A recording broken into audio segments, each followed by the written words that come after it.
Let's start crow pose. Crow pose, also called kakasana, is probably the most basic arm balance that is in yoga. But there are a lot of things that can go wrong with crow pose. Is there one way to do the pose correct? Probably not. Are there many ways you could do it wrong? For sure. I've come a long way from arm balances. I struggled with this a lot, as you can see here. In the beginning, there are some misconceptions about arm balances, that you need strength, and this is basically not true. All you need is the right technique, a feeling how to coordinate your weight in the room, and the center of gravity of your body needs to be centered over your hands. This is the basic of all arm balances. If the center of gravity is over your hands, it's way easier to balance.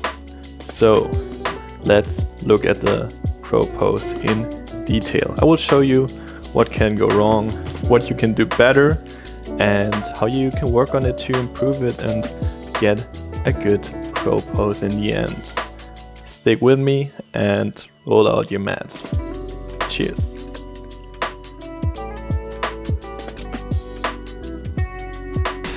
So, as I said before, the focus on all arm balances is to get your center of gravity over your hands.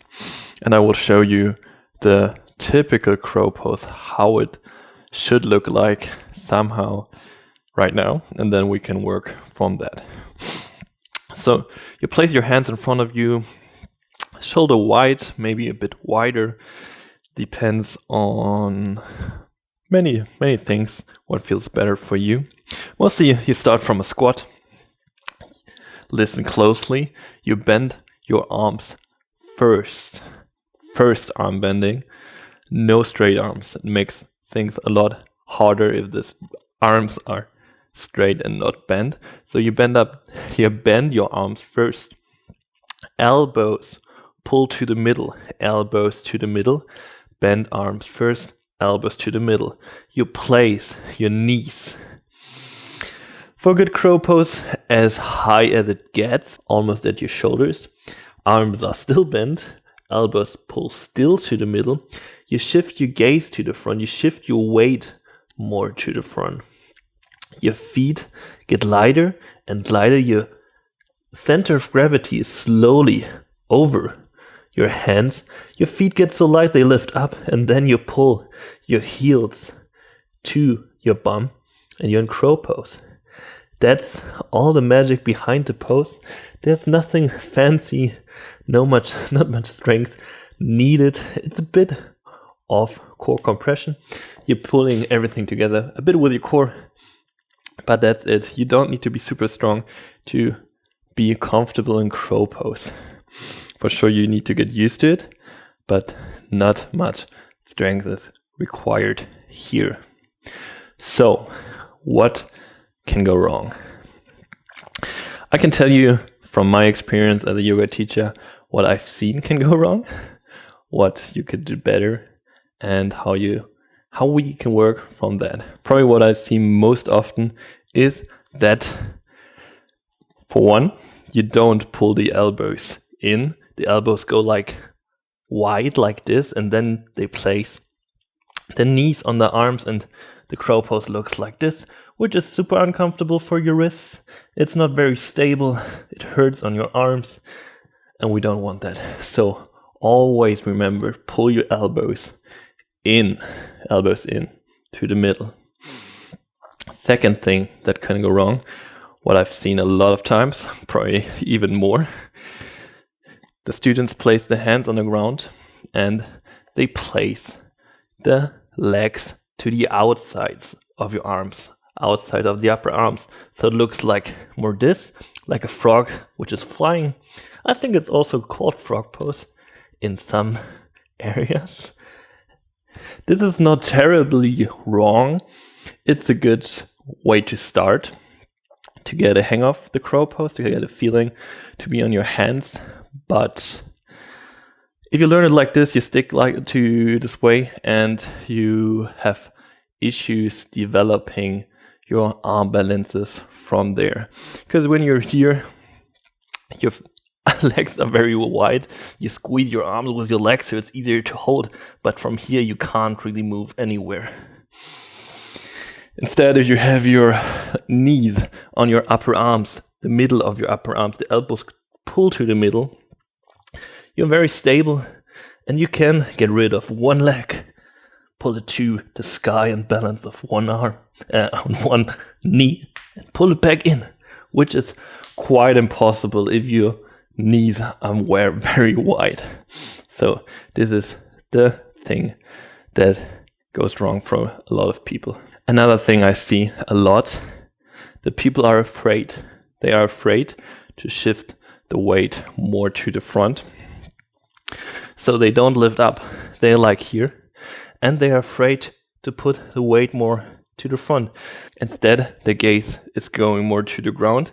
They're focused on the ground and don't look to the front where the weight should go. Your weight should go to the front, so your gaze is going to the front. Your gaze is going to the front more and more, so your weight is going more to the front. Mostly the people shift their gaze to the ground, stay to the ground, and then the weight is also going to the ground. So they are afraid, and the feet are not getting lighter through that. That's one thing you can do to improve that. Another thing is you grab some blocks, and we have two options here. You stack your blocks, you step onto the blocks, place your hands in front of you, bend your arms, pull the elbows to the middle, and then the weight is almost already at the point where it should be, and you can just lift your feet slightly and fly in your crow pose. If this still doesn't help, I've seen this for some people. For me, it never worked because I have fucking long arms. But you can place your shoulders onto the blocks and get a feeling for the pose. I will try to show it, but probably I will fail.